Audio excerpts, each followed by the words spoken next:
오늘은 두 번의 질문이라는 제목으로 함께 말씀을 나누도록 하겠습니다. 요즘 여러분들은 좀 주로 어떤 얘기를 좀 하십니까? 좀 만나는 분들이 계시나요? 일하는 현장에서 좀 만나시나요? 가정에서 좀 이야기 나누시나요? 아마도 대개 코로나로 인해서 파생되는 여러 상황이나 어떤 문제들, 그런 부분들을 이야기하지 않을까 싶습니다. 연일 쏟아지는 2주간 한 게 지금 얼마나 지났는지 한 2달 이상이 지났는데, 연일 쏟아지는 그런 불안한 뉴스에 이제 체념 아닌 체념까지 생기는 것 아닌가 싶습니다. 우리가 하는 일상의 그런 말들 중에 어떤 말은 빈말일 때도 있고요, 또 어느 때는 무심히 던지는 말 같지만 의미심장한 그런 말일 때도 실은 있습니다. 지나고 보면 그때 그 사람이 한 말을 왜 그렇게 무심하게 들었는지 때 아닌 후회를 할 때가 덜어 있지요. 어느 한순간에 내뱉은 말 중에 어떤 말은 그 사람의 심중에 깊은 것을 토해내는 그런 말을 담을 때가 있어요. 보면 그런 때 그런 말은 한순간에 이렇게 딱 형성된 말이 아닙니다. 오랫동안 속에서 삭히고 묵힌 그런 더 이상 누를 수 없는 그런 정도가 돼서 터져 나오는 그런 말들이 좀 있죠. 저도 이렇게 지나서 보면 그때 그분이 그 했던 말이 얼마나 중요한 말인데 그냥 스쳐 지나가듯 그냥 했을까라고 하는 적이 한두 번이 아니었거든요. 3월 26일은 여러분 어떤 날인지 아십니까? 아마 정신이 없어가지고 우리가 좀 넘어가는 날인데, 안중근 의사의 서거한 110주년 되는 날이었다 그래요. 저도 뒤늦게 알았는데, 그 안중근 의사 아시죠? 그 중국 리슨 감옥에 수감될 때 그 간수로 복무했던 일본인 치바 도시치라고 하는 사람이 있는데, 이 사람이 굉장히 이 사람이 아주 영웅시했던 사람이 이토 히로부미였어요. 근데 그러다 보니까 이 이토 히로부미를 암살한 이 안중근만 보면 분노를 감추지 못했다 그래요. 그래서 그 수감하는 동안 수십 번을 총을 거눴다 그래요. 죽이고 싶어가지고. 그런데 안중근 의사를 이렇게 보면서 일관되고 당당한 그의 태도와 인격, 또 아주 분명한 이념과 신념에 서서히 이제 이 사람이 공감을 하기를 시작합니다. 그러면서 어느 순간에 그는 고백을 하는데 이런 말을 해요. 안씨, 일본이 당신 나라의 독립을 위협하게 된 것은 정말 미안한 일이요. 일본인의 한 사람으로서 깊이 사과드리고 싶은 심정이요. 안씨, 나는 일본의 군인이기 때문에 당신과 같은 훌륭한 분을 간수하게 된 것이 매우 괴롭소 하면서 이것을 이제 후손에게 알려주면서 후손이 내내 그 신사에 모셔서 안중근을 이렇게 기리는 그런 일들이 있을 정도의 그런 사람으로 변화됩니다. 안중근 의사가 이제 법정에 나아가서 이 또 히로부미의 죄를 고발하는 장면이 나오는데 한 15거제예요. 첫 번째는 한국의 민현항우라고 하죠. 민항우의 위인항우를 이제 시한 죄, 또 한국의 황제를 폐위한 죄, 조약과 7조약을 강제로 맺은 죄, 무고한 한국인을 학살한 죄, 정권을 강제로 뺏은 죄, 철도 강산, 산림, 천택을 강제로 뺏은 죄, 제1은행권 지폐를 강제로 사용한 죄, 군대를 해산한 죄, 교육을 방해한 죄, 한국인의 외국 유학을 금지한 죄, 교과서를 압수해 불태운 죄, 한국인이 일본인에게 보호를 받고 싶어 한다고 세계에 퍼뜨린 죄, 현재 한국과 일본 간 전쟁과 사륙이 끊이지 않는데 평화로운 것처럼 그대들의 왕을 속인 죄, 동양 평화를 깨뜨린 죄, 그대들의 왕의 아버지 태왕을 죽인 죄, 이런 분명한 근거를 가지고 이제 의거를 행사한 거죠. 이런 이제 안중근 의사의 사형을 앞둔 이 안중근 의사를 에게 이제 마지막 그 어머니였던 조 마리아라는 분이 편지를 썼는데, 참 이것이 이제 많은 사람의 어떤 가슴을 울립니다. 여러분 한번 들어보십시오. 내가 만일 늙은 어미보다 먼저 죽은 것을 불효라 생각한다면 이 어미는 웃음거리가 될 것이다. 너의 죽음은 너 한 사람 것이 아니라 조선인 전체의 공분을 짊어지고 있는 것이다. 내가 항소를 한다면 그것은 일제의 목숨을 구걸하는 짓이다. 내가 나라를 위해 이에 이른즉 땀만 먹지 말고 죽으라. 옳은 일을 하고 받은 형이니 비겁하게 삶을 구걸하지 말고 대의에 죽는 것이 어미에 대한 효도이다. 아마도 이 편지가 이 어미가 너에게 쓰는 마지막 편지가 될 것이다. 여기에 너의 수의를 지어 보내니 이 옷을 입고 가거라. 어미는 현세에서 너와 재회하기를 기대하지 않으니 다음 생에는 반드시 선량한 천부의 아들이 되어 이 세상에 나오노라. 참 이 대목에서 저는 내가 나라를 위해 이에 이른즉 땀만 먹고 말고 죽으라. 이 대목이 너무 크게 울리더라고요. 여러분 이게 보통 어미된 자로서 하기 힘든 말 아닙니까? 그죠? 내가 죽으면 죽었지 어찌 아들에게, 그 사랑하는 아들에게 죽으라고 할 수가 있어요. 그런데 그 대위, 조국을 위한 게 더 크기 때문에 감히 죽으라고, 땀만 먹지 말라고 하는, 구걸하지 말라고 하는, 아마 그 어머니는 그 말 하면서도 단호하면서 속으로는 피눈물을 흘렸을 것이다, 이런 생각을 해봅니다. 상황이 상황인지라 우리는 이들의 말의 오고감 속에 어떤 비장함과 아울러서 존재의 그 무게감, 참 이들의 이 묵직함, 그걸 고스란히 이렇게 느끼게 되는 것 같아요. 안중근 의사의 손가락을 자르서 딱 찍은 그 부분도 그렇고, 또 조마리아 그 어머니께서 수의를 입고 또 순국 선열의 길을 또 가는 그런 장면들 하나하나가 묵직함을 가져다 두니까 그 원수라고 여겼던 그 일본인 간수마저도 거기서 감탄을 하고 변화되는 걸 좀 보게 되지 않습니까? 오늘 우리가 보는 이 마가복음은, 우리가 보는 이 말씀은 마가복음에서도 가장 중요한 말이 나와요. 즉 고백이 나오는데, 이 고백은 예수님의 생애와 인류 역사에 있어서 가장 중대한 어떤 분기점, 분수령과 같은 역할을 합니다.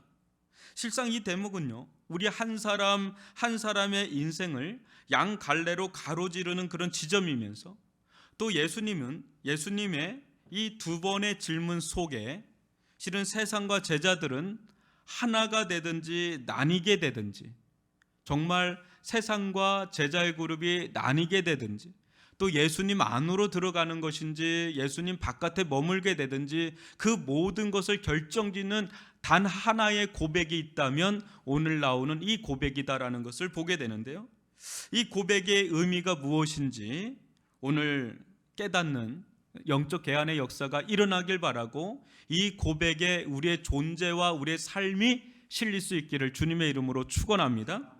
여러분 27절과 28절을 저와 여러분이 한 절씩 교독해 보겠습니다. 예수와 제자들이 빌립보 가이사랴 여러 마을로 나가실새 길에서 제자들에게 물어 이르되 사람들이 나를 누구라고 하느냐. 제자들이 여짜와 이르되 세례 요한이라 하고 더러는 엘리야 더러는 선지자 중에 하나라 하나이다. 예. 오늘 접하는 사건은 마가복음 전체에 있어서 여러분 중간 부분에 해당해 이제 8장이고 이제 9장으로 넘어가는 그런 시점이 있지 않습니까? 이 사건은 앞에서도 말씀드렸다시피 이전과 이후를 가를 정도로 아주 중차대한 사건이에요.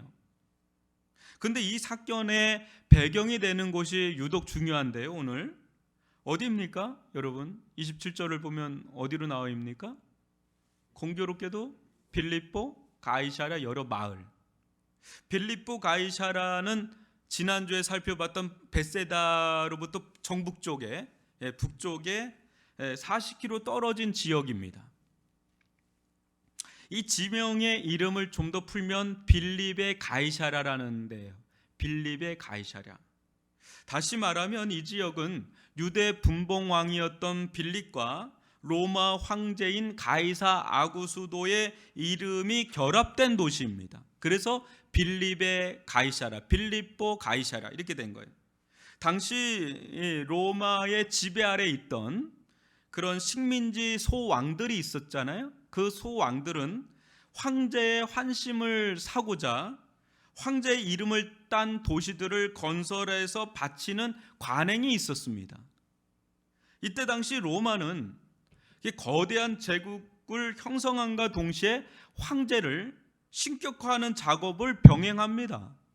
일제에도 그런 일을 했고, 언제든 권력이 또 힘이 강해지면 신격화 작업이 언제든지 일어난 게 인류 역사인데, 이때도 마찬가지입니다. 이 모든 작업의 기초, 역사적 기초를 놓은 황제가 누구냐면 오늘 본문에 나오는 가이사 아구수도라고 하는, 역사적으로는 옥타비아누스로 잘 알려진 그 황제였던 거죠. 그는 황제 숭배제도, 그러니까 신격화 작업을 아주 평생에 걸쳐 준비했던 일대 황제이면서도 그의 염원대로 원로원은 그가 죽자마자 그를 신이라고 명명하면서 이후부터 로마 황제는 신과 동일시되는 황제 숭배를 위한 어떤 예식, 제물, 또 심지어는 제단까지 쌓고 더 심지어는 신전까지 만들어서 봉헌하는 이런 일들이 막 일어나게 된 계기를 마련한 사람이 오늘 보는 이 가이사 아구수도예요. 우리는 이러한 이제 역사적 배경 속에서 황제가 아닌 다른 사람을 신의 아들이라고 부르면서 숭배하던 1세기 성도들을 왜 그토록 로마인들이 무참히 처형을 했는지를 이런 시대적 배경 속에서 이제는 가늠할 수가 있는 거죠. 황제, 이게 신의 아들은 하나밖에 없는 황제밖에 없는데 또 다른 신의 아들인 예수라는 자를 막 섬기니까 따르니까 이거는 국가에 반하는, 정부에 반하는 그런 일이라고 해서 다 죽이는 그런 일들이 자행된 겁니다. 그런데 지금 그러한 움직임이 팽배해질 대로 팽배되는 그런 시점에 또 그 움직임이 이스라엘 지역에서도 가장 맹위를 떨치며 진행되던 이 빌립보 가이사라는 그 지역에서 예수님이 매우 도발적인 질문을 하는 게 오늘 우리가 보는 이 본문이에요. 여러분, 이 질문은 이제 뒤에도 더 살펴보겠지만 사실상 유대 왕인 헤롯이나 빌립, 또 더 나아가서 이 전 세계를 제패하여 호령하던 이 로마 황제와 맞짱을 뜨겠다라고 하는 그런 질문이에요. 실은 굉장히 중요한 질문을 예수님이 던지고 그 답변을 듣는 게 오늘 이 대목이에요. 짧은 구절인데 굉장히 많은 게 들어가 있는 대목이 오늘 이 대목이에요. 첫 번째 예수님의 질문은 여러분 무엇입니까? 27절에 보니까 사람들이 나를 누구라고 하느냐. 그래요. 이 질문의 의도는 무엇일까요? 오늘날 총선을 앞둔 여야 정치인들이 여론의 향방을 좀 알고 싶어서 조사하는 그런 질문일까요? 그럴 거라면 지지율과 같은 유의 그런 어떤 질문을 해야 되는데 예수님은 어떤 인기나 지지도에 관심이 그렇게 없고 뭐에 관심이 있냐면 자신에 대한 인식에 대한 질문을 해요. 사람들이 나를 누구라고 하느냐, 이렇게 인식에 대한, 자신에 대한 인식의 문제를 묻는 그런 질문을 합니다. 이 질문은 그래서 오히려 마가복음 4장 41절에 보면 제자들의 질문과도 일맥상통하는데 뭐라고 그래요? 제자들이 풍랑이는 바다를 잠잠케 하신 예수님을 보면서 심히 두려워하면서 그가 누구이기에 바람과 바다 순종하는가 하는 그 예수님이 누구신가라는 예수님에 대한 인식에 대한 질문을 하는 것과 일맥상통하죠. 예수님은 여러분 그동안 무수한 일들을 행하셨죠. 수많은 사람들에게 말씀을 전하셨고 수많은 병자들을 고치셨고 심지어 죽은 소녀를 살리시고 숱한 귀신들을 쫓아내시고 또 파도 치는 바다를 잠잠케 하시거나 물 위를 걸어오시는 기적을 행하시는, 또 어때요? 오병이어와 칠병이어와 같은 그런 기적을 행하시기도 하시고 아울러서 기먹고 또 벙어리 말 못하는 자나 맹인까지 치유하시는 그런 그 놀라운 권능과 이적을 행하셨습니다. 이쯤에서 이제 예수님은 이제 중간 점검을 하시는 것 같아요.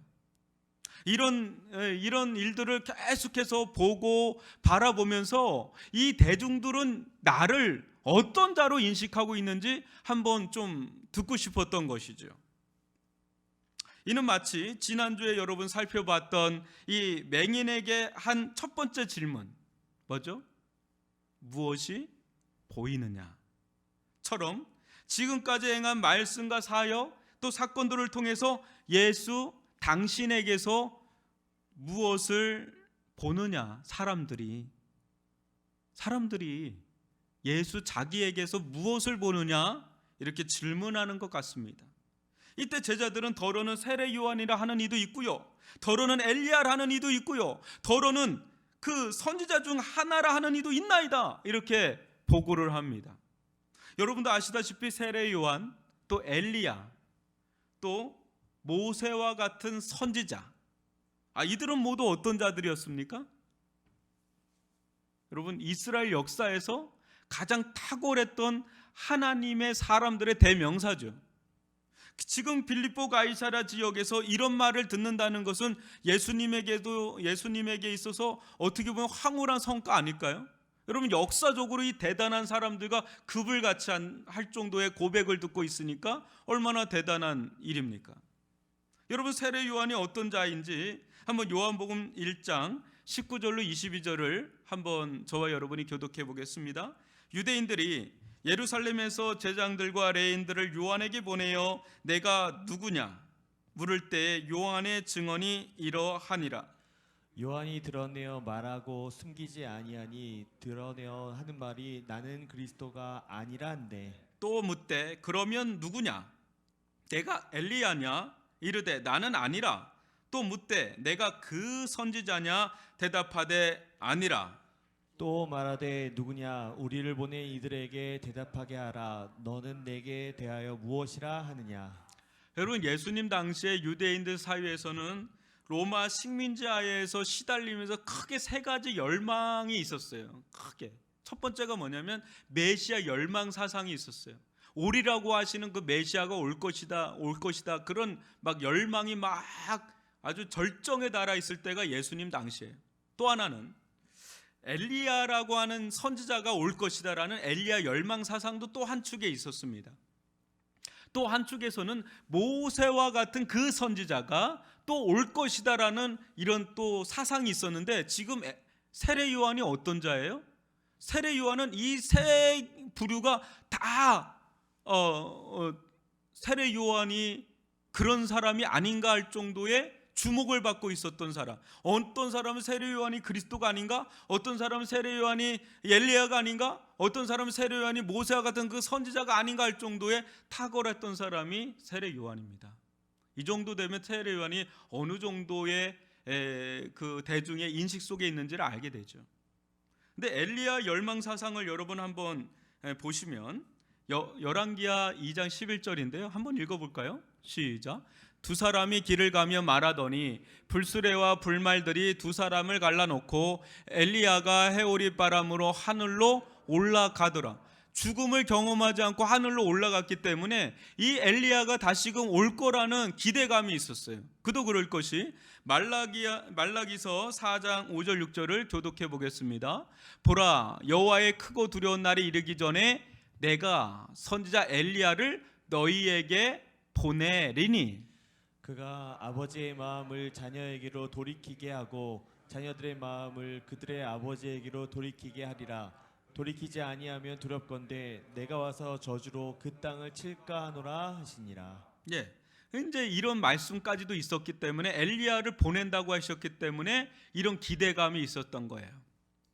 근데 이 예언의 성취는 이미 이루어졌는데 누가복음 1장에 세례 요한의 아버지 샤가랴에게 나타난 천사를 통해서 알려집니다.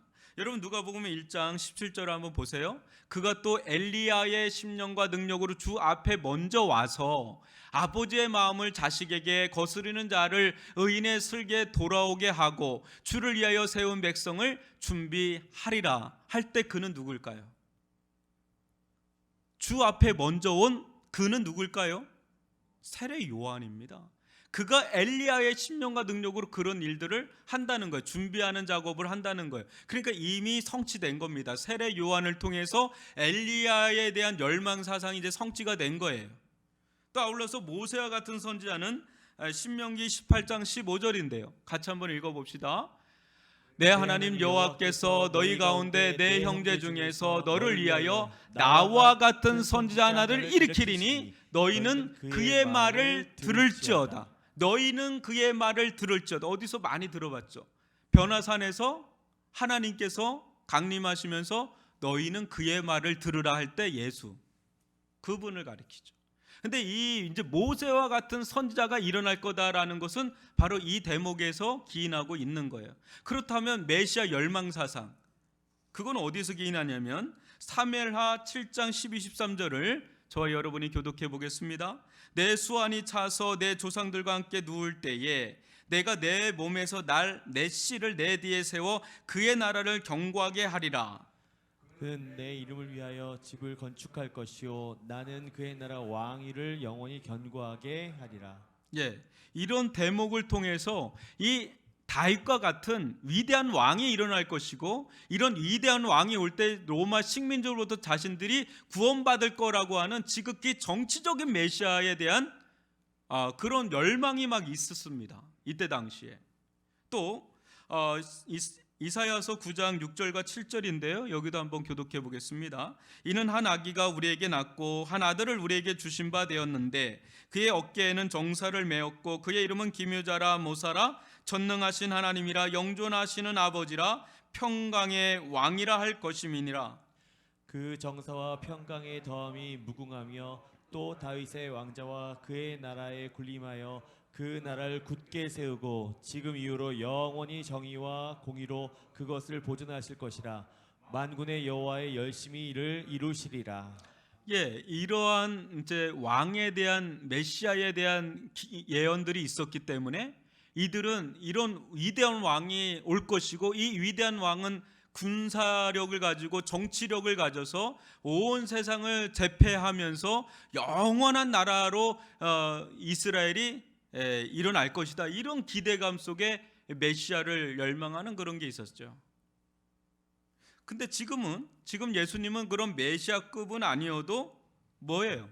세례 요한이나 구약을 대표하는 선지자였던 엘리야나 모세와 같은 그런 자들의 급으로 사람들이 막 인식하는 그런 보고를 지금 받고 있는 겁니다. 여러분 이쯤 하면 예수님 대단하신 겁니다. 지금 공생에 3년 반도 안 됐습니다. 활동한 지. 근데 이 정도 성과를 얻었으면 대만족할 만한 황홀한 성과라는 거죠.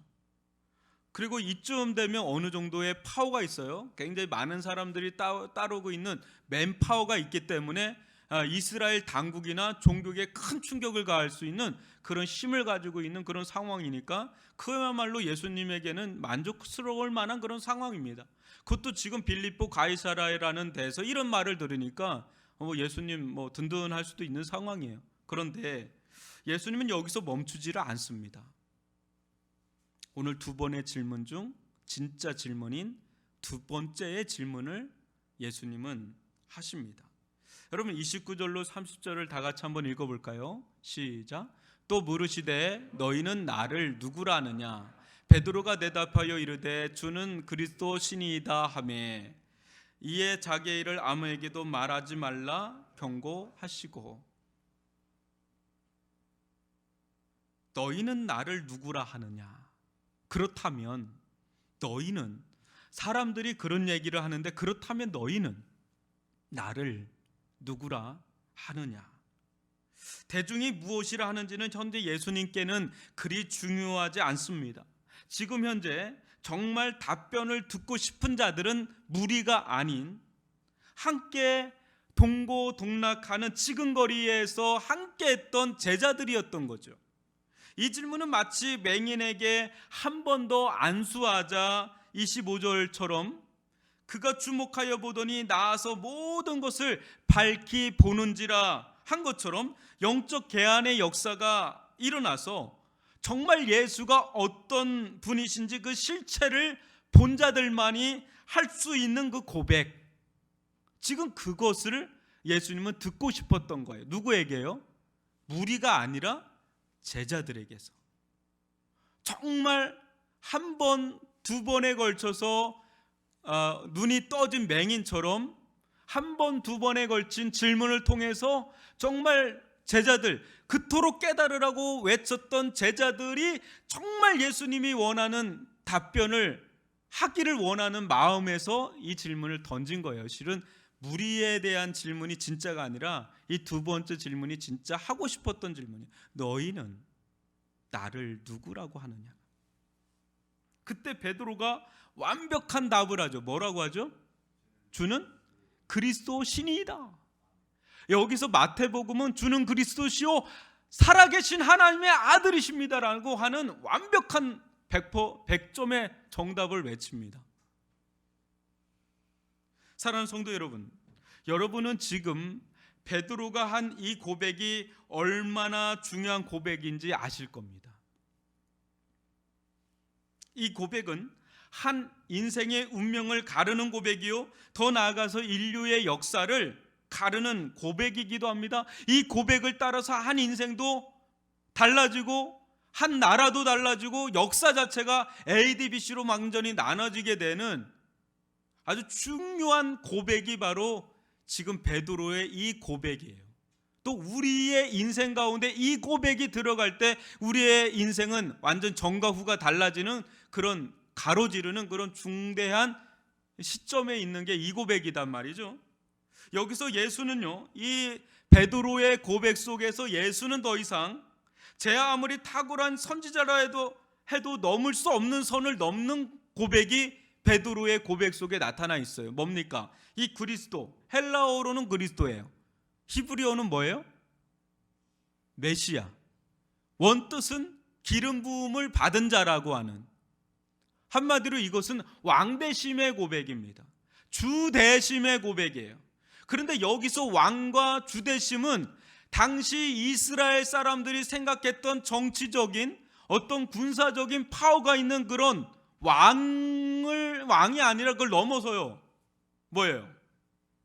온 인류를 구원할 구원자로서의 왕대심의 고백이고요. 아울러서 이 왕은 하나님의 아들이요, 하나님의 아들은 곧 하나님이기 때문에 이것은 그냥 사람의 급에서 나오는 정도의 고백이 아니라 신의 영역으로 들어가는 고백을 지금 베드로가 하고 있는 겁니다. 그래서 마태복음에 보면 이것을 깨닫게 한 이는 하나님이라고 하시죠. 이것은 인간의 힘으로는 깨달을 수 없는 영역으로도 들어가는 거예요. 그러니까 정말 은혜를 받아야 되는 건데, 여러분, 부활하신 주님의 못자국에 손을 넣어본 후 도마도 무슨 고백을 하는지 요한복음 20장 28절 보면 주는 나의 주님이시요 나의 뭐라 그래요? 하나님이라고 하죠. 예수님을 인간으로 보는 게 아니라 인간 넘어 신이라고 보는 거예요. 하나님이라고 보는 거예요. 그리스도라는 고백이 그런 고백이에요. 그런데 지금 이 엄청난 고백을 어디에서 하고 있는 거예요, 지금? 당시 전 세계의 절대적 권세를 행사하면서 신의 아들이란 칭호를 공식적으로 부여받은 로마 황제, 또 그의 도시인 이 빌립보 가이사라에서 다른 이를, 그 지역에서 다른 이, 누구? 예수를, 정말 겉으로 보면 보잘것없는 그 예수를 왕이요, 또 하나님의 아들이라고 고백하는 거예요. 옆에서 보면 돈키호테야.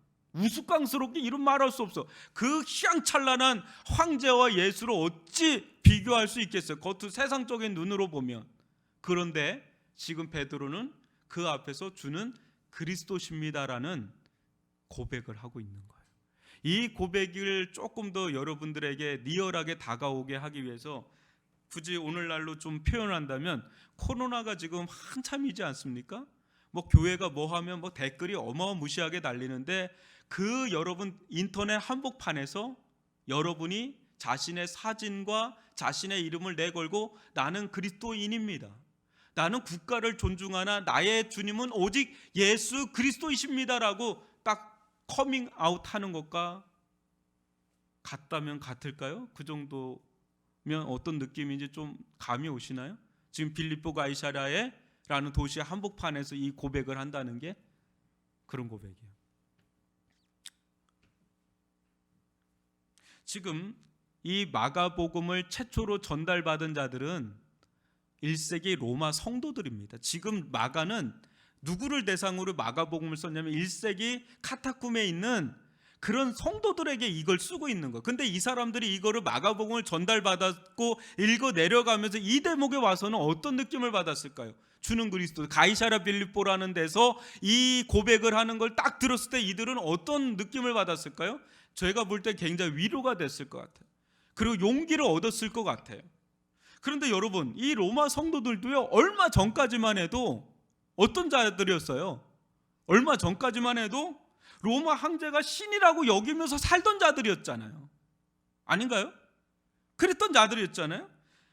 지금 우리의 눈에서 보면 이 로마 황제를 막 신이라고 하고 신의 아들이라고 하는 그런 이데올로기가 굉장히 우스꽝스럽게 여기잖아요. 누가 오늘날 어떤 사람을 신의 아들이라고 하면서 막 추앙하면서 이단에 빠지지 않는 한 막 그렇게 하는 사람이 누가 있겠어요? 뭐 공산주의 국가가 아닌 이상. 그건 뭐 우스꽝스러운 거잖아요. 그런데 이때 당시 사람들은 마치 오늘날 막 코로나가 있어도 막 그 유럽이나 미국은 오늘도 뉴스 보니까 멜란인가요? 그 트럼프 그 사모님? 예. 그분은 마스크를 쓰는 거에 대해서 굉장히 거부 반응을 일으키더라고요. 그러니까 그게 문화예요. 유럽이나 지금 미국은 이렇게 문화예요.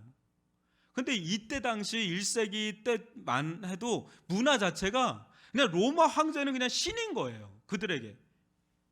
그러한 상황에 노출돼 있던 사람들이단 말이에요. 그런데 생소하지만 하나님의 아들 예수 그리스도의 복음이 그들 귓가에 들려지는 거예요. 어느 순간부터 로마 항복판에서 들려지는데 그 비밀의 계시가 성령의 은혜로 열려지자, 영적 계한이 이루어지자 그들 가운데 어떤 일이 일어나는 거예요? 세상의 여러 가치관과 어떤 질서, 또 편견, 통설, 문화, 그 로마의 문화 속에서 자라왔던 자기들의 눈꺼풀이 벗겨지면서 로마 황제의 실체가 보이기 시작하는 거예요. 자기들이 신이라고 여겼고 신의 아들이라고 여겼던 로마 황제의 실체가 보여지면서 동시에 예수 그리스도의 실체가 보이기 시작하는 겁니다. 이 깨달음이 어찌나 명료한지, 어찌나 선명하고 분명한지 황제의 명을 어길지언정 그리스도를 도저히 부인할 수 없는 그런 진리에 사로잡히는 그런 일이 일어나는 거예요. 진리를 경험하고 복음을 경험하고 예수를 만나니까 이 예수를 부인할 수 없는 진리를 경험한 그 힘, 그 예수를 따를 수 있는 그 강인한 힘이 자기들 안에 막 주어지는데, 심지어 어디까지요? 자기 가족, 심지어는 어린 자녀들이 화형을 당하거나 사자밥에 처하는 그런 상황에 몰려가는데도 불구하고 불굴의 의지로 이 신앙을 부인할 수 없는 이 신앙을 고수하게 되는 그런 강한 그 힘이 어디서부터 주어지는 거예요? 예수를 본 거예요. 세상 한복판에서 예수 그리스도의 실체를 보니까 그것은 황제의 명을 거역하는 것보다 더 거역하기가, 부인하기가 어려운 상황이 된 겁니다. 아멘이십니까? 이게 복음의 능력이에요. 이게 주는 그리스도라고 하는 그 고백의 능력인 줄 믿습니다. 진짜 실체가 보이는 겁니다. 진짜 실체가 로마 황제가 다스리는 이 로마라는 나라가 진짜 실체라고 생각했는데 그게 아니라 예수가 다스리는 하나님의 나라가 진짜구나. 근데 그때 당시는 몰랐는데 지금은 로마의 대제국이 없어져서 또만한 무슨 구두 같은 나라만 됐어요. 지금 영원할 거라고 한 나라는 영원하지 않아요. 하나님의 나라만이 그야말로 영원한 줄 믿습니다. 여러분, 한마디로 이 고백이 무슨 고백이냐면, 이전에 계속 나온 게 뭡니까? 헤롯과 바리새인의 누룩이 나왔죠. 이때 당시 이제 좀 더 나간 거예요. 이때 당시 최고의 권력자요, 또 권세자인 황제의 권위와 영향력이 다라고 생각을 했는데, 복음의 눈을 뜨니까, 예수의 눈을 뜨고 보니까 예수 그리스도의 권위와 영향력이 더 실제적이고 더 강범위하고 더 영원한 것을 이제 보니까, 거기에 사로잡혀 버리니까, 그 은혜의 힘에, 그 진리의 힘에, 그 하나님의 아들의 사랑의 힘에 사로잡히는 일들이 일어나니까 가는 거예요. 그 길로 예수의 주되심을 선포하면서 그 길을 가는 겁니다. 그게 이 고백 속에 녹아 있는 겁니다. 사랑하는 성도 여러분, 이 고백이 우리에게도 중요한 이유가 무엇입니까? 제가 초도에도 말씀드렸다시피 이 부분이 매우 중요하다 그랬죠. 이 부분은 그냥 단순히 코로나로부터 우리가 보호를 받아야 된다, 이게 넘어가기를 원한다, 이것도 매우 중요한 거지만, 영원한 운명이 달려있는 게 이 고백에 달려있어요. 그거 아시잖아요. 여러분들 잘 아시잖아요. 여러분, 한번 고린도전서 12장 3절을 같이 읽어볼까요? 시작. 그러므로 하나님의 영으로 말하는 자는 누구든지 예수를 저주라 할 자라 하지 아니하고, 또 성령으로 아니하고는 누구든지 예수를 주시라 할 수 없느니라.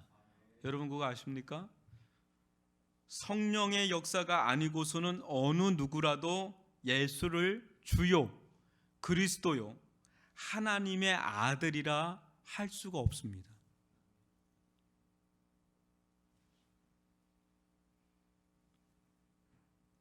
여기서 주라는 말은 말 그대로입니다. 내 인생의 주인이 내가 아니라, 또 그 누구도 그 무엇도 아니라 예수라는 진심 어린 고백입니다. 한 나라를 위해서도 목숨을 아까워하지 않았던 안중근 의사와 그의 어머니인 조 마리아의 고백은 형식적인 빈말의 고백이 아니지 않습니까? 그들의 고백이 묵직한 울림을 주고 내내 가슴 지난 감동을 주는 이유는 그들의 고백과 그들의 존재, 그들의 고백과 그들의 삶이 일치를 이루었기 때문 아닙니까? 말 그대로 그들은 살아간 자들, 한마디로 그들의 말이 빈말이 아니라는 것이죠. 그들의 고백은 그들의 생명을 걸만한 가치 그 자체였다는 것이고, 그들의 고백은 자기의 이념, 신념 그 자체였고, 자신들의 사명 그 자체였다는 걸 드러내 보여주는 거 아닙니까? 한 인간에 불과한 황제를 위해서도 자신의 전 인생을 바치는데, 하물며 하늘과 땅의 모든 권세를 가지신 참된 왕이요 주인이요 통치자인 예수, 모든 영광과 존귀와 권능과 모든 것을 가지신 예수 그리스도를 밝히 본 자라면, 예수 그리스도를 밝히 깨달은 자라면, 그분을 위해서 살지 않아야 할, 그분을 위해 살지 못할 이유가 하등 없지 않지 않습니까?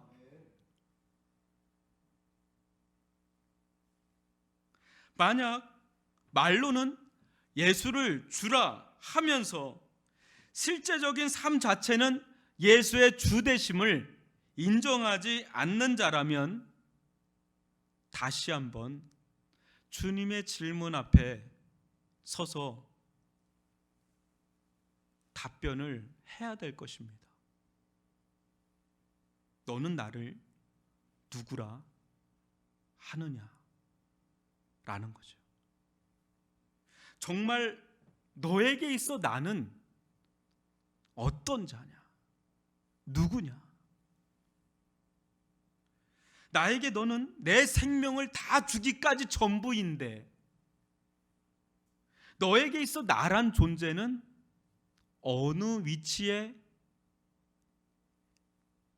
있느냐? 퍼스트의 자리에 있느냐? 세컨드의 자리에 있느냐? 아니면 어디에 너에게 나는 있는 것이냐? 말은 주라고 하는데 정말 주의 자리에 있는 거냐? 아니면 밀려난 다른 영역의 자리에 있는 거냐? 주일마저도 인정받지 못하는 주라면 그게 진짜 주냐? 한다면 뭐라고 얘기를 하시겠습니까? 사랑하는 성도 여러분, 이 질문은 협박용 질문이 아닙니다. 이 질문은 우리 마음에서 우러나오는 대답을 듣고 싶어 하시는 주님의 진심 어린 질문이에요. 이토록 말씀을 받았고 이토록 안다면 너희들은 이제 나를 누구라고 보느냐라는 거예요. 무엇이 보이느냐라는 거죠. 여기서 그리스도 왕이라는 이 말은 외적인 지배자를 뜻하지 않습니다. 여러분, 그런 외적인 지배자와 같은 그리스도는 우리 주변에 얼마든지 많습니다. 내 상사, 우리를 지배하고 있는 어떤 정치적인 그런 사람들, 수많은 그런 사람들, 그리스도와 같은 사람들은 얼마든지 있어요.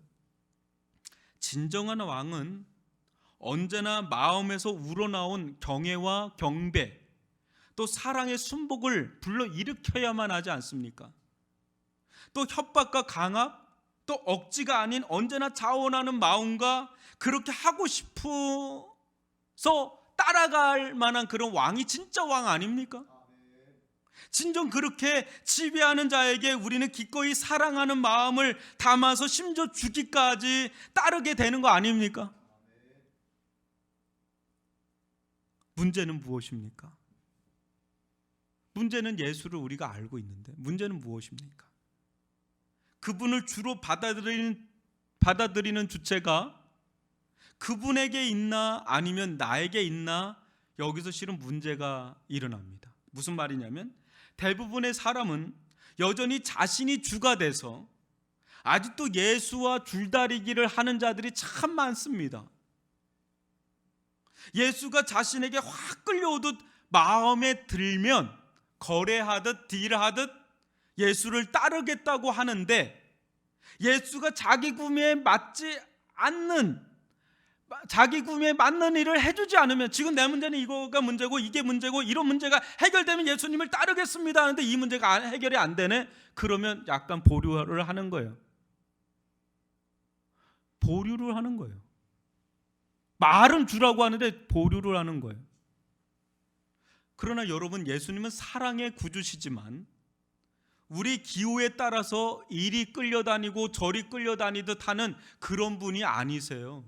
사랑의 구주시지만, 제가 이 고백이 왜 그리 중요한지를 계속 강조하는 이유는 이것이 마가복음을 쓴 이유고, 또 그토록 그 전에 제자들로 하여금 깨달으라고 했던 그 내용의 핵심이 바로 이 부분이기 때문에 그래요. 여러분, 이 고백이야말로 우리의 구원과 직결되어 있는 거 아닙니까?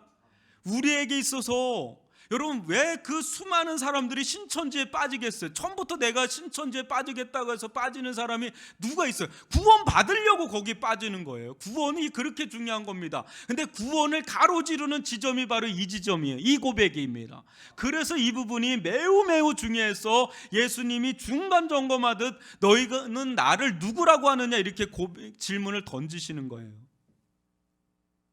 여러분, 세상 사람들은 이 세상의 삶이 전부라고 하지만 우리는 이 세상 삶뿐 아니라 영혼의 삶까지를 전부라고 봅니다. 코로나만 우리가 전부라고 보는 게 아니라 코로나가 넘어서 하나님의 나라를 우리는 전부라고 봅니다. 그거를 같이 해서. 그러니까 영원한 삶을, 우리 영생의 삶을 우리는 전부라고 여깁니다. 근데 이 영생의 삶을 가로지는 지점이 뭡니까?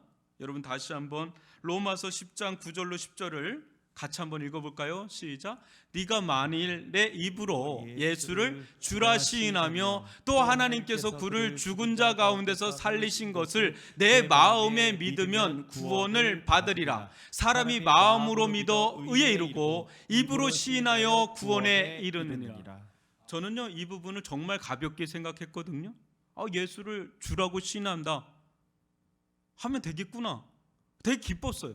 근데 신앙생활한 지 10년, 20년, 목회를 한 지도 오래되면서 되면 될수록 가장 무겁게 다가오는 단어가 주라는 단어예요. 정말 무겁게 다가와요. 주라는 단어가. 여러분 독일 출신의 사회학자인 게오르그 짐벨이란 분이 그의 돈의 철학이라는 그런 책에서 뭐라고 고백을 하냐면 이 사람은 무신론자예요. 그럼에도 불구하고 이 자본주의를 깊이 연구를 하면서 이 자본주의는 세속화된 뭐라고 봐요? 종교라고 봐요. 그러니까 이 말은요, 모든 사람은 다 종교성이 있다는 거예요. 종교성이 있다는 건 뭔가 숭앙하는 거예요. 뭔가를 경배를 하는 거예요. 근데 자본주의는 세속화된 종교라고 합니다. 또 데이비드 웰스라고 하는 신학자는 뭐라고 그러냐면 이 시대 최대의 종교는 뭐라고 보냐면 아교라고 봅니다. 이 아교는 중국대 아편이 아니에요. 아교로서 자아를 숭배하는 거예요. 내 자아를, 내 중심, 자기 중심을 내가 제일 중요하다라는 게 아교예요. 근데 이 시대 최대 신자를 보유한 종교는 바로 이 아교다라는 말을 합니다. 한마디로 아교도 종교라고 하는 거예요. 그러니까 종교성이 다 있어요. 신자든 불신자든 다 종교성이 있는데 어떤 사람은 자본주의라는 돈이라는 것을 따라가는 종교를 따르고 있는 이들이 있고 또 한쪽은 아교라고 하는, 근데 이 두 개가 만나요 또. 그래서 만들어낸 게 세속주의예요. 오늘날 세속주의는 자기중심성과 자본주의라는 두 축이 견고하게 맞물려 돌아가는 거대한 우상화 시스템이에요. 그러니까 이 시대의 그리스도는 뭐예요? 이 시대의 그리스도는 돈이에요. 이 시대의 그리스도는 나예요. 나라는 자아예요. 누가 죽어나가도 내가 중요한 거예요. 여러분 페스트라고 하는 알베르트 까미가 쓴 게 지금 유행이잖아요. 그게 페스트 때 그걸 기초로 쓴 소설인데 거기에 보면 다 자기 중심으로 돌아가게 돼요. 위기의 순간에는 다 자기 중심으로 돌아가게 돼요. 신부만 거기서 다르게 가요. 거기 나오는 거 보면 지금 그게 사람들이 많이 사서 읽고 있거든요. 이 자기 중심성, 이 돈이라는 이 그리스도, 그걸 신격화하고 그거의 영향력에서 벗어난다는 것은 죽을 것 같은 거예요. 이런 사회 속에서는. 여러분, 이런 가운데 이런 세상의 한복판에 우리가 살고 있잖아요. 이런 세상의 한복판에 살고 있는 우리들에게 거룩한 자아의 분열이 오지 않으면 예수를 그리스도라는 고백을 할 수가 없어요.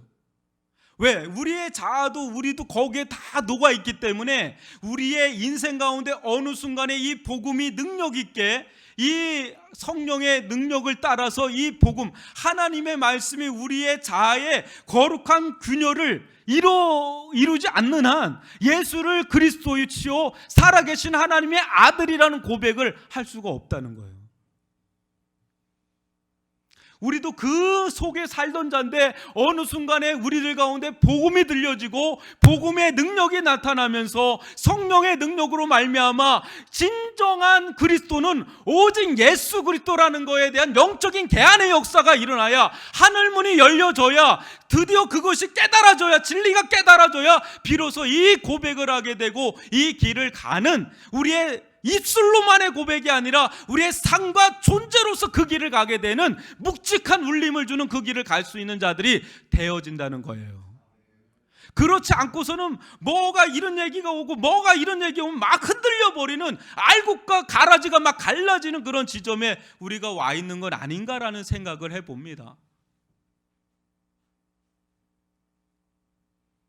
여러분, 정말 여러분들의 중심의 소리에서 너는 나를 누구라고 하느냐라는 그런 질문을 한다면 여러분에게 있어서 예수님은 어떤 분으로 다가오십니까? 대중의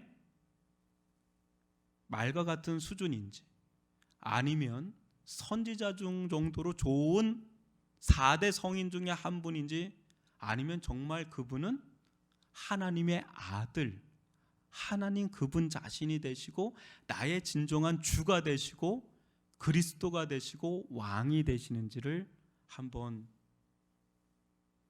물어보시기를 바랍니다. 기독교인으로서 우리의 묵직한 울림은 언제나 우리의 진심 어린 고백에 있는데, 그리고 이 고백은 학습이나 관행, 어떤 조기 교육과 같은 모태신앙으로 이루어지는 것이 아닌 진정한 깨달음, 부인할 수 없는 영적 개안, 진리의 경험, 그런 것이 주어졌을 때 예수의 실체를, 이 세상의 한복판에서 예수의 실체를 본 자만이 이런 고백을 할 수 있으리라 믿습니다. 그리고 이런 고백을 진정 어리게 한 사람만이 이런 존재적인 길을 가고 이런 실제적인 삶의 길을 가게 되는 줄 믿습니다. 저는 위례중앙교회 성도들 한 분 한 분이 거침없이 하나님은 없다 공변하니 외치며 세상 거짓 황제들을 숭배하는 길거리 한복판에서, 또 오늘날처럼 이렇게 코로나가 맹렬하게 기승을 부리고 있는 이런 속에서 다시 한번 주님의 질문 앞에 서서 우리가 무엇이라고 고백하게 되는지 그 질문 앞에 서서 직시를 해야 된다고 봅니다. 너는 나를 누구라고 보느냐 한다 그럴 때 우리의 고백이 주는 그리스도십니다 라고 한다면 우리의 이 고백이 빈말의 고백이 아니라 우리의 존재와 우리의 삶이 우리의 고백과 일치를 이루는 그런 울림이 있고 떨림이 있고 또 묵직함이 있는, 무게감이 있는 참된 크리스찬의 길을 걸어갈 수 있기를 주님의 이름으로 축원합니다. 이 길로 들어서야 예수 안으로 들어가고 예수 안으로 들어가야 거기에서 영생의 삶이 주어지게 된다는 걸 본다 그럴 때 이 지점은 매우 중요한 균열을 이루면서 우리로 하여금 무리와 제자의 그룹을 나뉘게 되는 그런 지점이라고 본다면 우리 모든 성도들은 제자의 그룹 안으로 들어와서 우뚝 설 수 있기를 주님의 이름으로 축원합니다. 기도하겠습니다.